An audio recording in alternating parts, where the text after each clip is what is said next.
Sometimes stereo is like an added benefit, a byproduct of what you get when you use multiple microphones. But before we go into that, let's shine a spotlight on a few common misconceptions. First of all, simply placing something on one side of the stereo field does not make a stereo recording. So let's start with the obvious. Stereo recording requires two microphones, and having two microphones doesn't make a stereo recording either. In fact, I'd argue that one of the most common methods for recording stereo acoustic guitar is ostensibly not really stereo. You'll frequently see a microphone placed a few inches off the 12th fret paired with another a few inches off the lower body, and they'll be panned left and right. It's a reliable way to create width and excitement in the stereo field. It also lacks the one thing I think defines the stereo technique, a phantom center image that seems to come from between the speakers rather than the sides. And this is where I think things start to get really interesting. You can use stereo recordings to impart a sense of depth and space, which is why it's particularly useful in things like rooms and reverbs. But sometimes you need two microphones just to capture the scale and the detail of a large instrument. Imagine you're trying to illuminate a football field with a flashlight. As you move backwards and gain scale,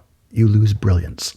And that's when you decide to use two flashlights, which is not unlike what you may have to do to record an instrument with a lot of real estate, like a piano. You can think of there being a kind of Venn diagram where the two things intersect. And when panned left and right, when they do, one of a couple things is going to happen.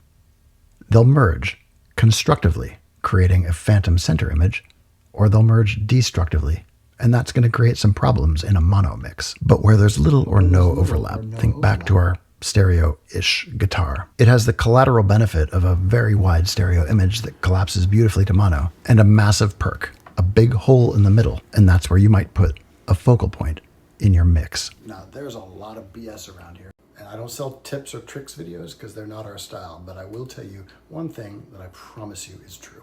The singular object of your mix is to get all of its parts working together to tell its story.